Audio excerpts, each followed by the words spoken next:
Bonjour, c'est Claire-Lise. Alors, bienvenue sur cet audio en lien avec l'enseignement sur les blessures que nous pouvons vivre pendant notre mois de novembre si on suit l'initiation, cette initiation chamanique des 13 dynamiques du féminin sacré de la Terre. Pourquoi? Parce que l'initiation de novembre peut réactiver des choses endormies en nous ou à des moments dans notre vie quand on passe par ces fréquences qui nous sont enseignées dans cette roue chamanique sous la forme des fréquences du mois de novembre. C'est ces moments dans notre vie quand nous sommes en train d'apprendre et que nous sommes censés être à la fin d'un apprentissage qui devrait amorcer chez nous l'intégration de tout un enseignement dense et qui devrait nous faire changer, nous faire grandir. Alors, si vous tombez par hasard sur cet audio, vous êtes sur un podcast qui étudie depuis le mois de janvier quelque chose de très particulier, qui est un enseignement amérindien, dans une roue chamanique amérindienne, qui nous est diffusé par un livre qui s'appelle Les 13 mères originales.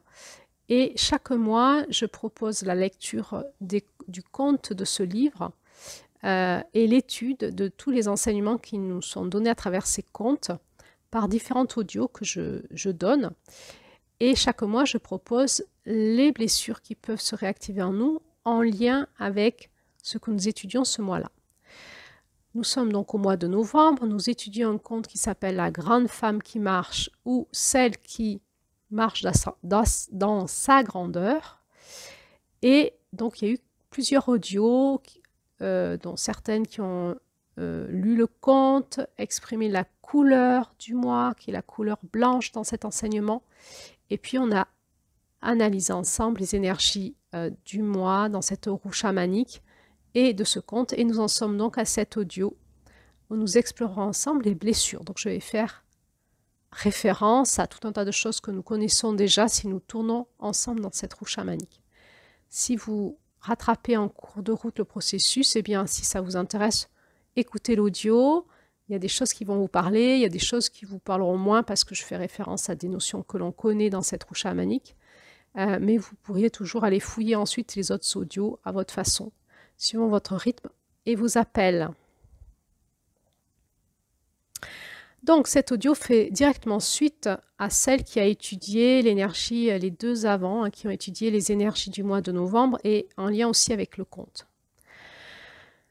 Quand nous sommes à la fin d'un processus, comme là, on est en train de vivre la fin de ce processus, nous sommes en novembre, il reste encore décembre et le centre, la 13e mère, donc il reste encore 3 lunes sur 13. Nous allons nous rajouter une 14e lune qui sera de nouveau janvier, mais en conclusion cette fois-ci du processus. Donc, il nous reste novembre, décembre, janvier, plus la 13e lune. On n'a pas encore fini. Mais on aurait l'impression d'arriver à la fin de quelque chose, d'être fatigué un petit peu aussi de la marche. Et eh bien non, il va falloir encore passer un cap qui est le cap de l'intégration de l'apprentissage. Pour que tout ce que nous avons étudié puisse s'intégrer, il y a un cap à passer, c'est celui de novembre. Et si on ne le passe pas, eh ben, on va vivre ces blessures en lien avec cette énergie de novembre qui est l'énergie de l'apprentissage. Alors, qu'est-ce qu'on pourrait vivre en lisant ce conte? Déjà, la conscience qu'on manque de leadership et de masculin. Peut-être qu'on se dit, cette mère, elle est top niveau, puis moi, je suis vraiment pauvre gay, là, un pauvre truc qui est loin de ça. Alors, tout simplement, si vous vous dites ça, probablement que c'est que vous manquez de discipline personnelle. Apprendre, on ne peut pas apprendre si on ne fait pas des exercices. C'est pas possible. On ne peut pas apprendre en écoutant comme ça les audios de temps en temps. C'est pas possible. Pour apprendre, il faut faire de l'exercice. Il faut s'exercer et réinformer notre système nerveux. Donc, j'ai jamais entendu aucune femme me dire dans les cercles de femmes, j'ai rien appris, j'ai pas intégré, j'ai pas changé. sauf si, peut-être une ou deux, je pense à une ou deux, et qui avaient effectivement manifesté les blessures de un blocage dans les blessures de novembre.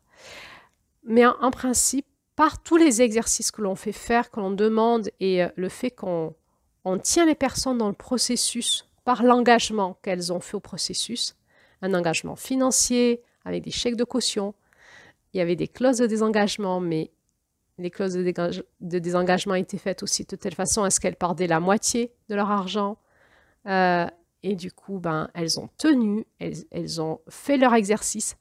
Certaines femmes vous disent qu'elles ont fait le travail à faire la veille au soir ou dans la nuit. Je me souviens d'une personne qui nous disait toujours « j'ai passé ma nuit à faire ce que j'aurais dû faire tout le long du mois » parce que je leur proposais plusieurs formes d'exercices pratiques tout le long du mois, leur rythme. Et certaines,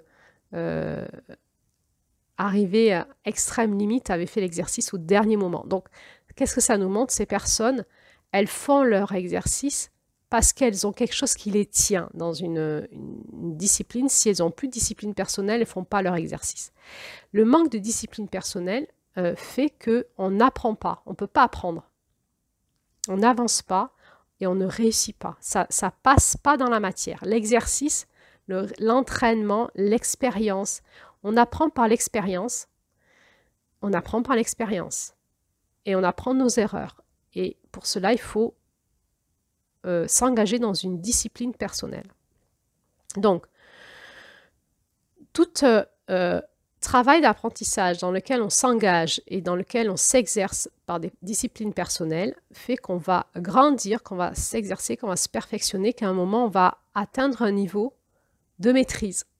À notre rythme, à un moment, on y arrive. Et ça va donc passer dans la matière.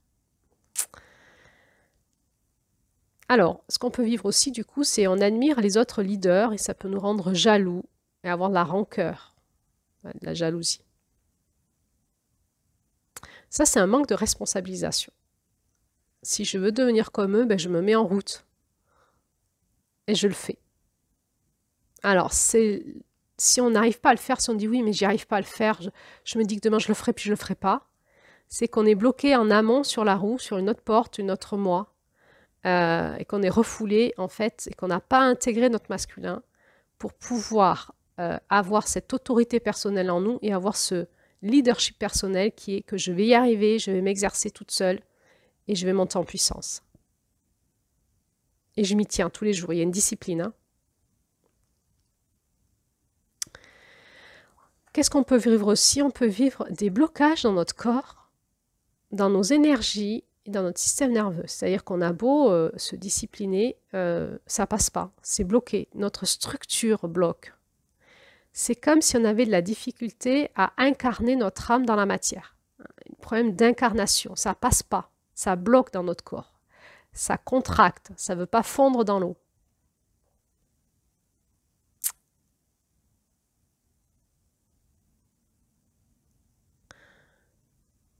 Alors, qu'est-ce que ça va générer si on a de la discipline personnelle, de l'envie de changer, qu'on s'entraîne et tout, puis qu'on n'y arrive pas, que le corps bloque, ça bloque pas, ça bloque, on va avoir une perte d'estime de soi, j'y arriverai pas, je suis nulle, les autres n'y arrivent pas moi, je suis pas faite, mon corps n'y arrivera pas, c'est pas possible pour moi, et on va arrêter la persévérance, à un moment on va se fatiguer. Je rigole, c'est pas rigolo. Je connais ça super bien, moi. Donc, on lâche, et puis après, il y a un truc qui, peut-être, en tout cas chez moi, se rebiffe. Vous savez, c'est le mois de juin. La petite étoile qui se rebiffe, ça se rebiffe en moi, je repars, m'en fous. Et il y a vraiment cette énergie de la persévérance qui vient nous chercher, recommence. Recommence encore. On n'arrive pas à trouver nos nouveaux chemins. On se dit, bon, peut-être que mes rituels sont pas les bons, peut-être que ma discipline c'est pas les bonnes, peut-être qu'il faut que je fasse différemment. Alors moi, qu'est-ce que je peux vous conseiller? Je prie. Je dis, j'arrive pas, je pleure, je suis fatiguée, j'y crois plus. Montre-moi, montre-moi de nouvelles façons de faire. Qu'est-ce qui bloque en moi? Pourquoi j'y arrive pas? Peut-être parce que je vais faire comme les autres et qu'avec moi ça marchera pas comme ça.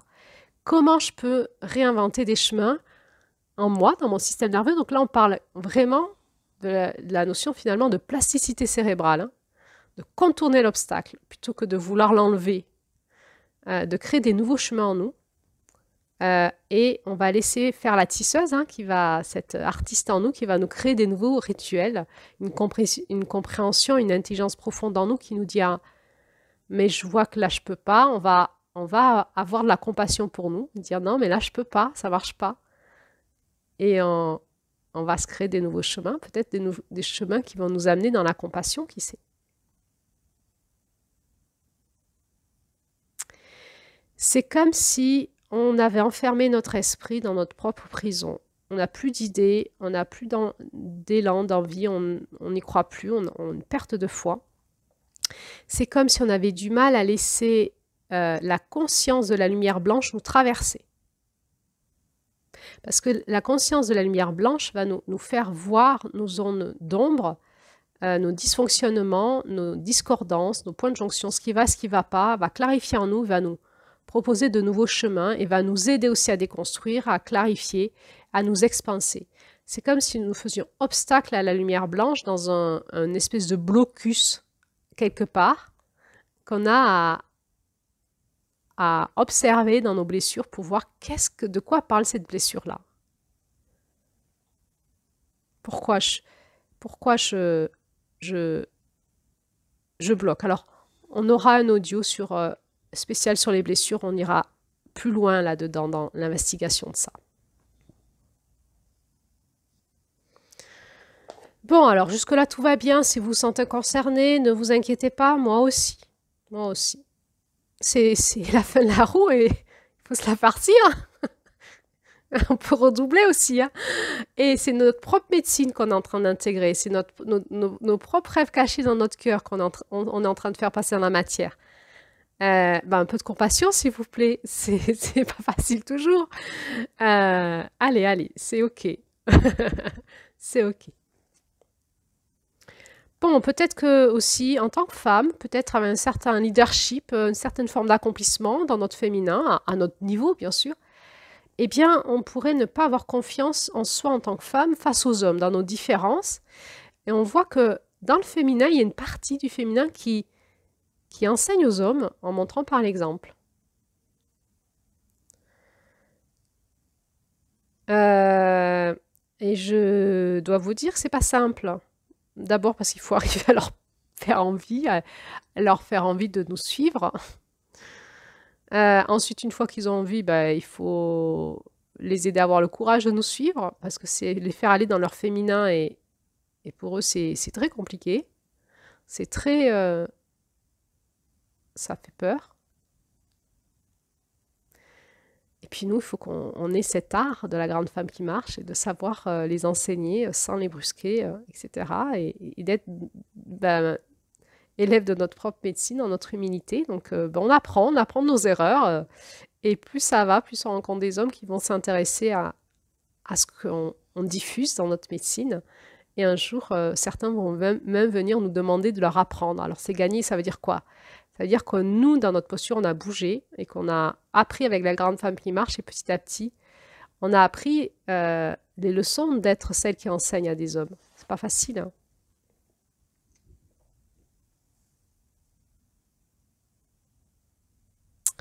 Alors, qu'est-ce que ça fait? On peut être cette femme qui est en place dans son leadership et qui se sent esseulée face aux hommes, pas comprise, rejetée, ignorée, critiquée, en opposition. Très difficile de faire aller un homme dans son féminin parce qu'il revient dans le mental, dans la discussion, dans l'analyse. C'est pas là, c'est pas là. Pas là. Donc, encore une fois, on ne pourra lui montrer que par l'exemple et en lui faisant faire des exercices, mais encore faut-il qu'il veuille se laisser initier. Et puis, on peut aussi avoir ce sentiment en tant que femme en place dans notre leadership, à notre niveau bien sûr, qu'on n'a pas d'alliés de pouvoir. On a l'impression qu'on a grandi toute seule là, que ça y est, on a atteint un niveau de compétence au top, pas mal, et on n'a pas conscience du tout de nos alliés de pouvoir. Du coup, on peut pas avancer, on n'est pas au top en fait, du tout, ça pue autour de nous, ça pue. Et on le sait pas, on le voit pas, parce qu'on n'a pas de lien avec nos alliés de pouvoir. Donc, là aussi, il y aura une audio où on ira un peu voir cette notion d'allié de pouvoir. Peut-être qu'on manque d'alliés aussi auprès des femmes. On n'a pas cette notion, on est une femme masculine, hein, et on a bien développé notre masculin et on n'est pas en lien avec les femmes. On est seul dans notre leadership et avec les hommes et avec les femmes. Et on se retrouve seul. Il y en a combien aujourd'hui qui se retrouvent seuls? Eh bien, ils en sont à l'initiation de novembre.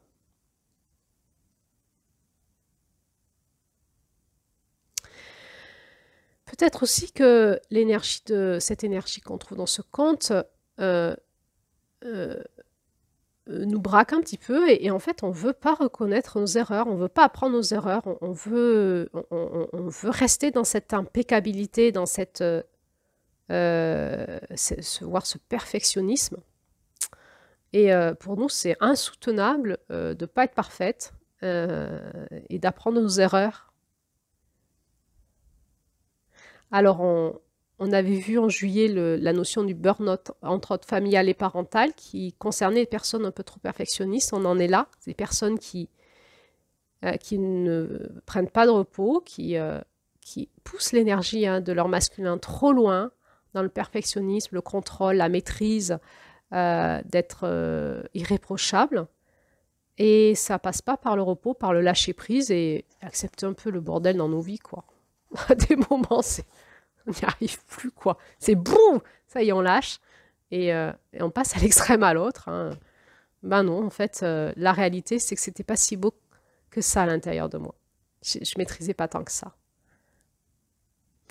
Donc, la difficulté à lâcher prise, la difficulté à prendre du repos, du recul, la sensation tout le temps qu'on n'a pas le temps, qu'on est débordé, qu'on n'a pas l'espace pour... toutes ces femmes qui disent « Mais moi, j'ai pas le temps, Claire-Lise, les disciplines, tu te rends pas compte, ma vie, tout ça. » Un homme vous dirait « Ah, mais tu as un problème d'organisation. » Non, non, tu as un problème de novembre, que tu as une bascule à faire, tu as un grand retournement à faire, et tu n'y arrives pas pour l'instant. Un jour, tu y arriveras, on ne sait pas quand. En espérant que ça soit pas trop le burn-out, quoi, trop le clash. Moi, j'ai fait 2 burn-out dans ma vie, donc enfin un totalement et un que j'ai vu arriver et je me suis dit ça pue dans ta vie, Claire-Lise, il faut que tu t'arrêtes avant de t'écrouler trop. Et donc ralentissement sur 2-3 ans, forcé, c'est long à ralentir et à faire ce retournement. Donc je sais de quoi je parle, n'est-ce pas? Donc on n'y arrive pas, des fois on le voit venir, des fois on le voit pas venir. Le grand retournement, en espérant que ce grand retournement, il ne se fasse pas par un burn-out, un vrai avec dépression, hospitalisation, etc. ou maladie.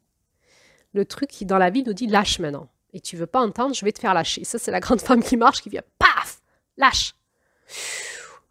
Ah, ça fait mal. Et puis après, les gens, ils ressortent de leur maladie en disant, ah, ça m'a guéri, merci. J'arrivais pas à lâcher, depuis je vais mieux. Voilà. Hein, l'arrêt de travail qui prend un temps, des fois longtemps, pour qu'on puisse prendre du recul, lâcher. Et tous ces moments dans notre vie où on est en arrêt de travail, burn-out ou maladie, puis que bah, c'est difficile au début, ça bouscule hein, dans ce face-à-face avec soi-même.